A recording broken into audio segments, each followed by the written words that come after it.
Radhe Radhe everyone. Chaitra मास के कृष्ण पक्ष की सप्तमी या अष्टमी तिथि को शीतला माता का पूजन किया जाता है। होली के ठीक बाद में पड़ने वाले पहले सोमवार या फिर गुरुवार को भी ये पूजा की जाती है।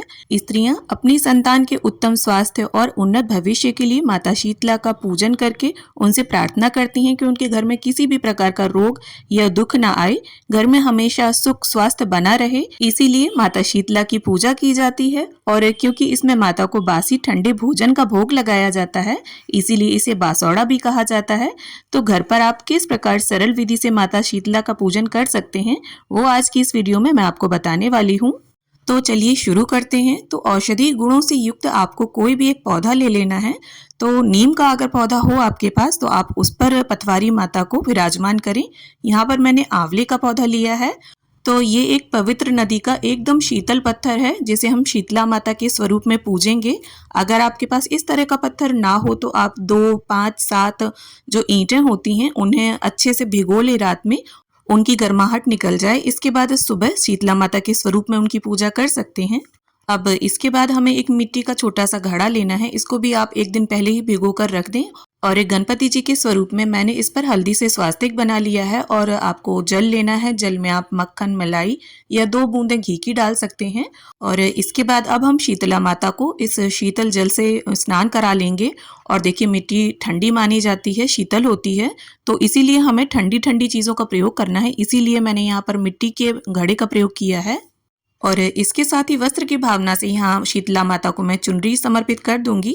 और इसके साथ ही हमने यहाँ पर हल्दी में पानी मिक्स करके उसका पेस्ट बना लिया है। और माता शीतला के पूजन में हल्दी का प्रयोग विशेष रूप से किया जाता है क्योंकि हल्दी जो है वो एंटीबैक्टीरियल प्रॉपर्टीज से भरपूर होती है।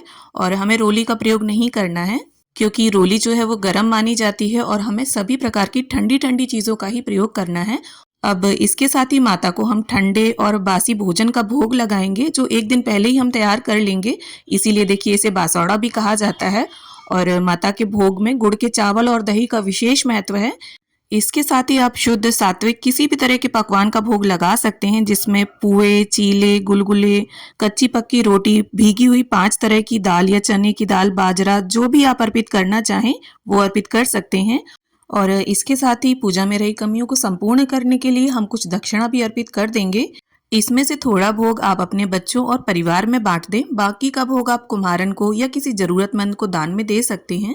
अब इसके साथ ही माता को मिट्टी के कोरे दिए में हम धूप और दीप अर्पित कर देंगे। ठंडे का मतलब है हमें इसे जलाना नहीं है। और मैंने यहाँ मिट्टी के दिए लिए हैं, आप चाहें तो आटे के दीपक बनाकर भी माता को अर्पित कर सकते हैं। अब इसके साथ ही अगर होली वाले दिन आपने 1 या 2 बड़कुले की माला निकाली हैं तो वो माला माँ को अर्पित करें। और इसके साथ ही कुछ श्रृंगार की सामग्री हम माँ को अर्पित कर देंगे जिसमें चूड़ी, बिंदी, महावर, मेहंदी, सिंदूर, ये आप ज़रूर ले लें। और बाकी आप जितने चाहें उतना श्रृंगार की सामग्री अर्पित कर सकते हैं।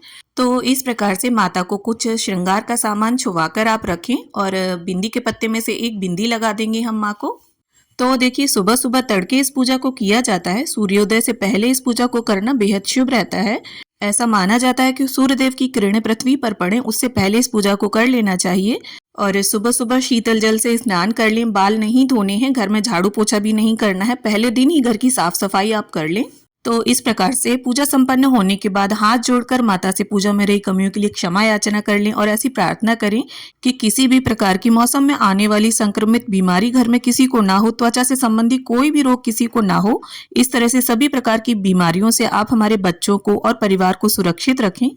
तो माता शीतला की पूजा में आप स्वच्छता का विशेष रूप से ध्यान रखें। और जिस हल्दी से हमने माँ को तिलक किया है उसी हल्दी से बच्चों को और परिवार में सभी को टीका करें। और देखिए पूजा में अपने बच्चों को भी अपने साथ बैठाएं जिससे माता शीतला का आशीर्वाद उन्हें भी प्राप्त हो। तो भोग सामग्री के साथ आप बड़कुले की माला और इस श्रृंगार के सामान को भी दान में दे सकते हैं। 1-2 चीजें आप अपने लिए श्रृंगार की रख लें। और ये जो मिट्टी के मटके में हमने जल भरकर रखा है, इस जल को देखिए थोड़ा थोड़ा सभी को पिलाएं, सभी की आंखों में लगाएं, मस्तक पर लगाएं।